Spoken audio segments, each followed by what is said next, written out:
ও দাইমা, কিছু কি হলো? কিছুই তো বলো না। আর একটু সবুর কর মাধব। রাধার অবস্থা খুব একটা ভালো না। কি যে হবে কিছুই বুঝতে পারছি না।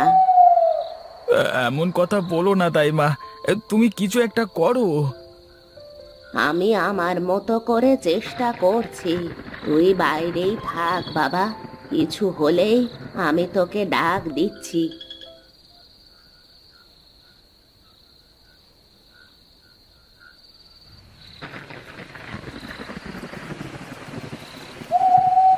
দেখ মাধব, দেখ কেমন ফুটফুটে মেয়ে হয়েছে তোর। কি মেয়ে হয়েছে? রাধা কেমন আছে? অনেক চেষ্টা করলাম, কিন্তু কিছুতেই রাধাকে বাঁচাতে পারলাম না। আমাকে তুই মাফ করে দে বাবা। না, এ হতে পারে না। তুমি আমাকে ছেড়ে যেতে পারো না রাধা। তুমি আমাকে ছেড়ে যেতে পারো না। তুমি তো নেই, এই বাচ্চা দিয়ে আমি কি করব? এই বাচ্চাকে আমি কি করে লালন পালন করব রাধা? না, আমি এই বাচ্চা পালতে পারবো না। তুমি ছাড়া আমিও থাকতে পারবো না। এক্ষুনি আমি এই বাচ্চাকে নদীতে ফেলে আসবো।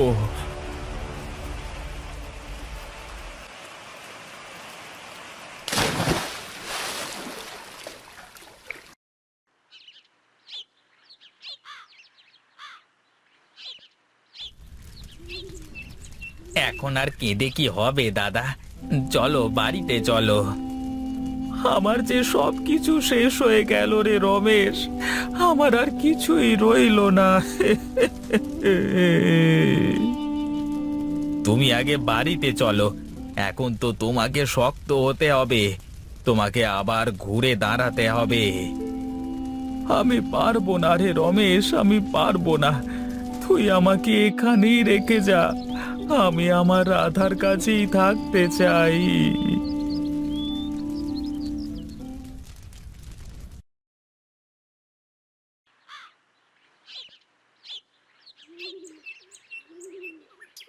কি রে রমেশ, এই কাঠ ফাটা রোদের মধ্যে কাজ করেই যাচ্ছিস, বাড়িতে যাবি না?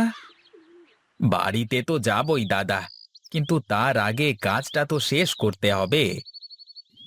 নে নে, একটু জিরিয়ে নে তাহলে, তা না হলে যে গরম লেগে যাবে। বেশ, তাহলে তুমি ওই বড় গাছটার নিচে গিয়ে বসো, আমি আসছি।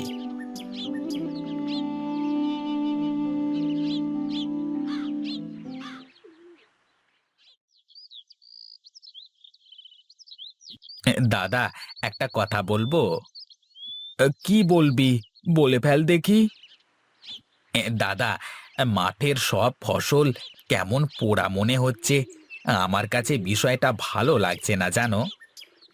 আরে, দুদিন আগে বৃষ্টি হয়েছে, তার উপর এই চড়া রোদ, তাই একটু আগাগুলো পুড়তে শুরু করেছে। আস্তে আস্তে ঠিক হয়ে যাবে। তাই যেন হয় দাদা, আমার তো খুব ভয় হচ্ছে। মাঠে তো শুধু তোর একার ফসল না, আমাদের সবারই তো ফসল আছে, তাহলে এত চিন্তা করিস নে। কি করব দাদা, এই চাষবাস করি তো সংসারটা চালাই, আর তো কোনো উপায় নেই। আমার মতো হলে তো আর কোনো সমস্যা নেই, চালচুলোহীন একজন মানুষ। আহ, আমি বলি কি দাদা, তুমি আর একটা বিয়ে করো, এভাবে আর কতদিন থাকবে? না রে রমেশ, আর বিয়ে করব না। আমার জীবনে আমি রাধাকে ছাড়া আর কাউকে ভাবতে পারি না। আচ্ছা দাদা, তা না হয় হলো, কিন্তু একটা কথা আমার মাথায় আসছে না। কি কথা বল দেখি। এ, বৌদি তো গর্ভবতী ছিল, তাহলে বাচ্চাটা গেল কোথায়? তুই আবার ওসব কথা তুললি? আমি গেলাম, তুই বসে থাক।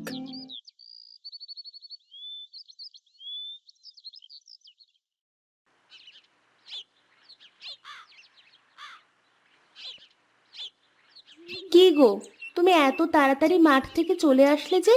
কাজ কি শেষ? আর বলো না গিন্নি, মাঠে যা রোদ, এই রোদে টিকে থাকাটাই কষ্টকর গো। মাঠের কাজে তো এইটুকু কষ্ট হবেই গো। ও গো, একটা কথা কি শুনেছো? কোনো কথাই শুনিনি, তবে সব কথাই শুনবো। তুমি আগে দুটো খাওয়ার ব্যবস্থা করো দেখি। ঠিক আছে, তুমি তাহলে হাত মুখ ধুয়ে এসে বসো, আমি খেতে দিচ্ছি।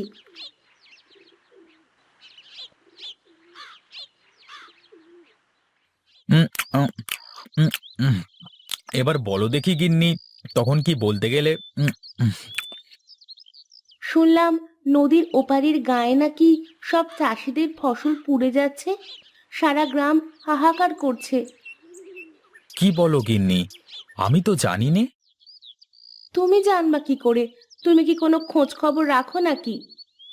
হায় হায় হায়, তাহলে তো আজই একবার ওপারে যেতে হয়। মাধবটা কেমন আছে কে জানে।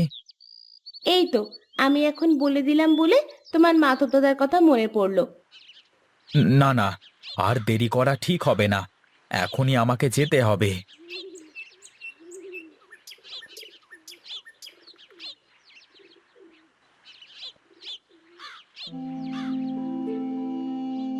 এসব কি করে হলো মাধব? কেন হলো এসব? সবই কপালের লিখন রে বন্ধু। তোরও কি একই অবস্থা হয়েছে নাকি ফসলের? আরে না না, ওপারে তো কারোর ফসলেরই কিছু হয়নি। আমি তো খবর পেয়ে দেখতে এলাম। কি বলো বিনোদদা? নদীর ওপারে সব ফসল ঠিক আছে? ঠিক আছে বই কি, আমি তো সকালে আমার জমি থেকে কাজ করে তারপরে বাড়িতে গিয়ে শুনি এসব কথা। কি থেকে যে কি হয়ে গেল কিছুই তো বুঝতে পারছি না। আমার মনে হয় গ্রামে মড়ক লেগেছে। এখনই কিছু একটা করতে হবে, তা না হলে পুরো গ্রাম শেষ হয়ে যাবে। আমারও তাই মনে হয় দাদা, কিন্তু কার জন্য এমনটা হলো, কিসের জন্য হলো, সেটাও আমাদের খুঁজে বের করতে হবে। আমার জানাশোনা এক সাধু বাবা আছে, তার কাছে গেলেই আমরা সব জানতে পারবো। না না, ওসব সাধুর কাছে গিয়ে কিছুই হবে না, যা করবার আমাদেরই করতে হবে। তুই বুঝতে পারছিস না মাধব, এছাড়া আর কারোর কোনো পথ খোলা নেই। ঠিক আছে তাহলে, তোরা যা, আমি যাব না, আমি বরং বাড়িতে যাই।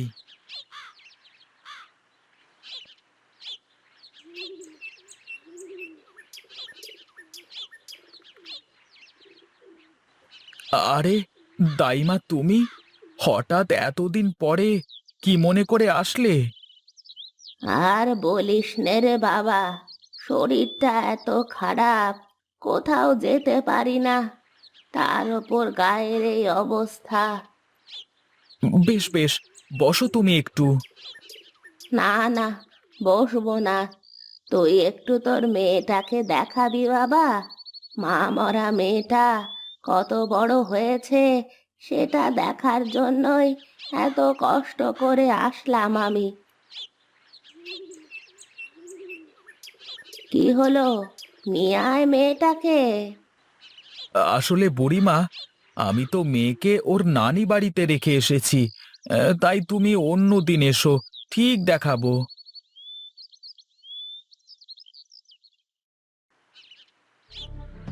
তুমি যা বলছো তার সবকিছু সত্যি তো বুড়িমা? আমি মিথ্যা কেন বলতে যাব রে? গাঁয়ের মানুষের এই দুর্দিনে কি আমি কারো সাথে মজা করতে পারি বল? ঠিক আছে, তবে আজই আমরা সবাই মিলে মাধবের বাড়িতে যাব। আমার মনে হয় মাধব মেয়েটাকে মেরে ফেলেছে, যার জন্য আজ গাঁয়ের এই অবস্থা। তোমার কথা যদি সত্যি হয় বুড়িমা, তাহলে গায়ের সবাই তোমাকে অনেক উপহার দেবে, আর মাধবকে দেবে শাস্তি। এখন তাহলে আমি যাই। আমি শুধু আমার কথা চিন্তা করে কিন্তু আসেনি, এ গাঁয়ের মানুষের কথা ভেবেই এসেছি। ঠিক আছে বুড়িমা, তুমি কোনো চিন্তা করো না, আমি সব দেখছি।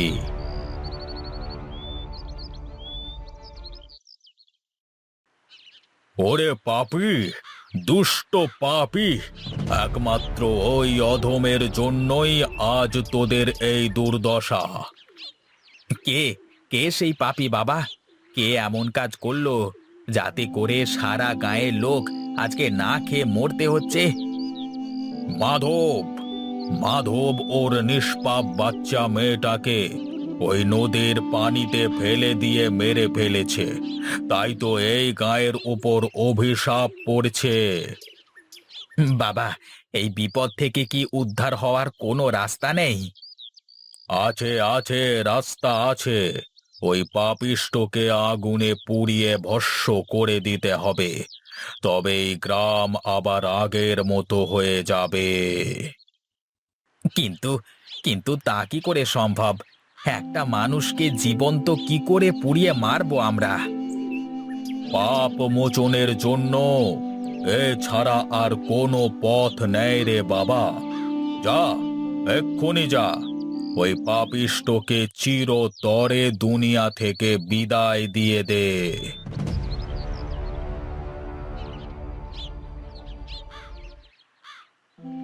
কেন করলি তুই এমন মাধব? কেন? এছাড়া যে আমার মাথায় তখন আর কিছুই কাজ করেনি বন্ধু। আমি কি করব বল? এত বড় বিপদ তুই আমাকে বলতে পারতিস, আমি তোর পাশে দাঁড়াতাম।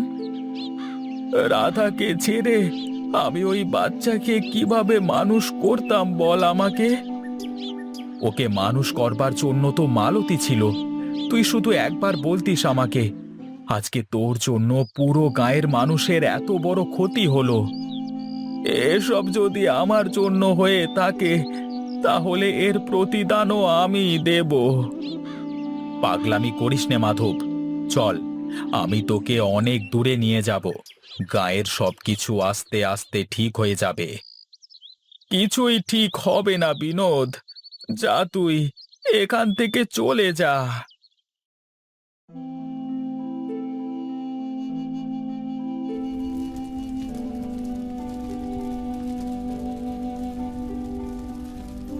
আপনাদের আর কিছুই করতে হবে না। যার ভুল সে নিজেই বুঝতে পেরেছে, তাই তো পাগলটা নিজেই নিজের জীবন শেষ করে দিল।